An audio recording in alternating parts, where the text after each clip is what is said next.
Afternoon. Crews have responded to over 1,000 fires in the last 2 weeks. The weather has allowed crews today to get round a number of fires and contain those fires and strengthen the containment lines. The weather over the next week or so will allow us to have much rested need from the fires that we've actually had. But it's not a time to be complacent. Fire grounds are still a dangerous place to be. Over the next couple of days, you'll still see fires burning, and the smoke inversion layers may cause respiratory distress to some people. So please make sure if you need to or have a respiratory illness that you close your doors and take the appropriate action.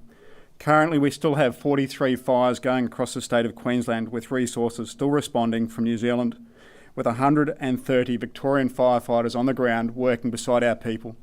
Over the next few days, this will allow our crews to take a much rested need before the rest of the fire season continues. I'd like to acknowledge the incredible work that's been done by our firefighters on the ground, from our rural volunteers to our fire and rescue colleagues to the local governments to those doing resilience and recovery to the community members. It's been a massive effort by everyone, and this is the strength of Queenslanders. We've done over 600 damage assessments so far, and it's always heartfelt that we see 60 houses lost, 50 sheds and 11 mobile properties. Sadly, some of our own people have been affected by these property losses. We still have fire bans in place because there is parts of the state that still are excessively dry. The storms that we've seen today have allowed some fires to be quelled, but potential lightning strikes may see other fires occur over the next few days. We currently have a fire at Concuna in Goodwood area, which is still going, and the crews are working hard to put a containment line around that fire. We currently have a new fire at Gin, where we have a prepare to leave and a watch and act in place for Gosling Street. The crews are working excessively hard to try and contain that fire at this time. The Carnarvon's fires continues and is basically in Carnarvon Gorge, Bucklands, Quonsvale at the moment. Urban Bank Fire, the crews are still working excessively hard to make sure the containment lines are well established ahead of any conditions. I just ask the community to be resilient, pay attention to the warnings, listen to your local media, and we thank you very much. I'll pass over to Ben. Thank you. Thank you, Tony. Good afternoon, and once again, thank you for your interest in community safety and getting the messages through. So we do have some good news finally with the rains that we are seeing in the southern part of the state. Much of the rain is falling where we need it to be, but not everywhere. As Tony has said, though, now is not the time to be complacent. The fire at Goodwood has flared up again, and we have that new fire at Gin, and we certainly had fires on the Atherton Tablelands last night, with a particularly concerning one for us at Hot Springs. What we would ask you to do is to take this opportunity to do two things. One is to understand that the weather that we're getting at the moment, which we are likely to see, the favourable weather for the next few days, isn't falling everywhere in Queensland, and the northern and far northern parts of the state are not experiencing this relief. So please spare a thought for them. The second thing that we would like people to do is to take the opportunity now to get onto the Get Ready Queensland, that's Get Ready QLD website, and start preparing their emergency plans. And I know we keep saying this, but I would challenge everyone listening today to have a good hard look at themselves and honestly answer if they have done this. This will provide you with your best possible chance should you find yourself or your family or your neighbours in an emergency. It is not the time to start planning your emergency actions when you see smoke on the horizon or you see a storm coming. So if you could please, for yourself, for your family and your neighbours, get onto the Get Ready Queensland plan.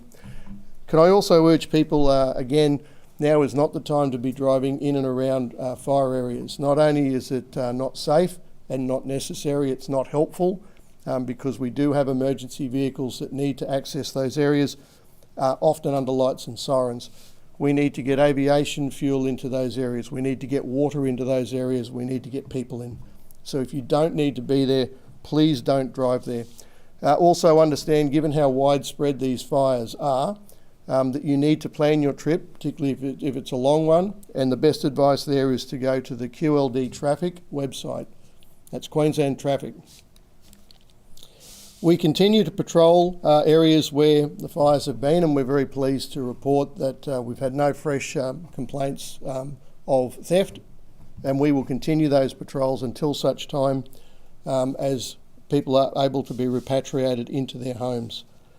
The very good news, though, is as we speak right now, we have nobody in an evacuation centre in Queensland.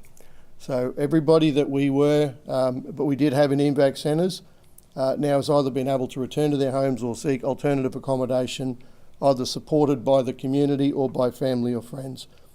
That can change, but at this particular point in time, I would like to celebrate that one milestone for us.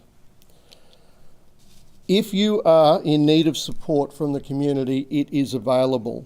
There is a website that you can go to, communityrecovery.qld.gov.au, or you can dial 1800 173 349.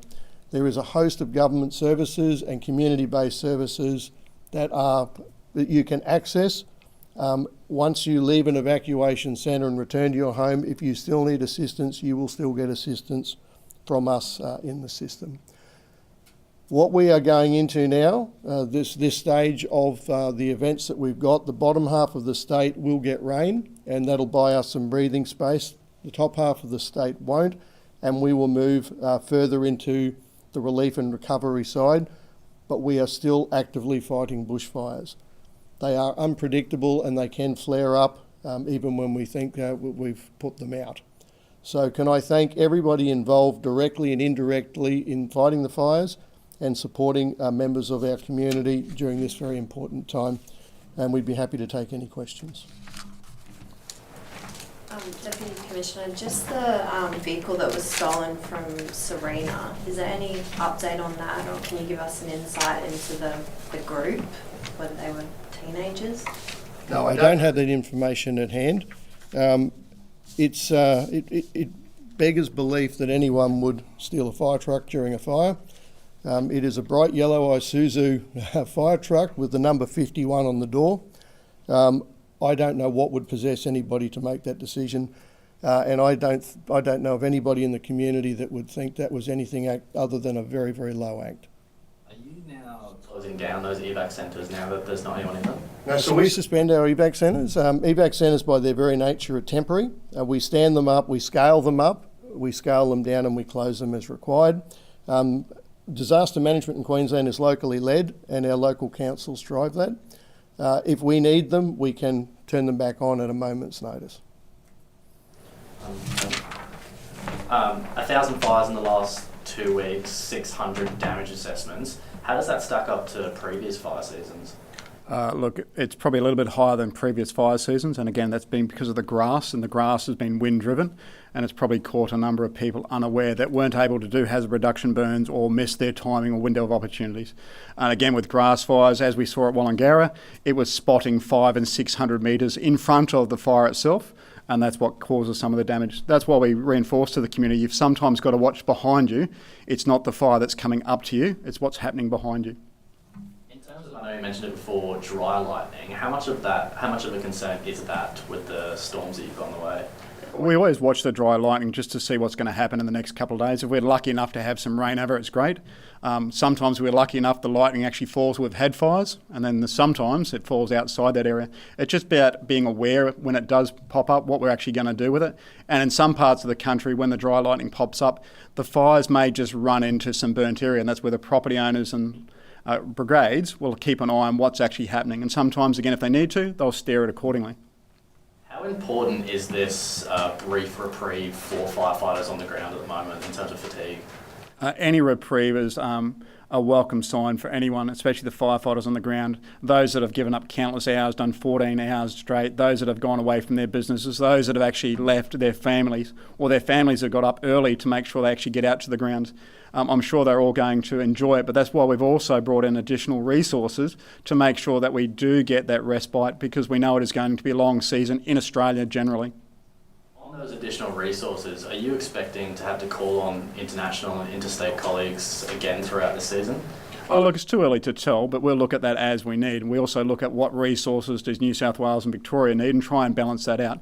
And that's why we work through the National Resources Sharing Centre to make sure the resources are balanced out across Australia. At the moment, our planning's 2 to 3 weeks out. At the moment, we've got enough rotations with what's coming in to make sure that the crews get very good respite for the current conditions. Did you want to make any comment on that rural fire service truck that was stolen as well? Oh, look, it's really hard when you lose a fire truck, and we're making sure that the service delivery is not affected, and the neighbouring brigades are helping. And eventually I've got to replace that truck as well, and we'll work out how we can replace that truck for the community. Those brigade members are heart-ripped. You know, they've lost their truck, their pride and joy. They just can't believe that someone in a community would basically take their asset, which is there to protect their community in time of need. Thank you very much.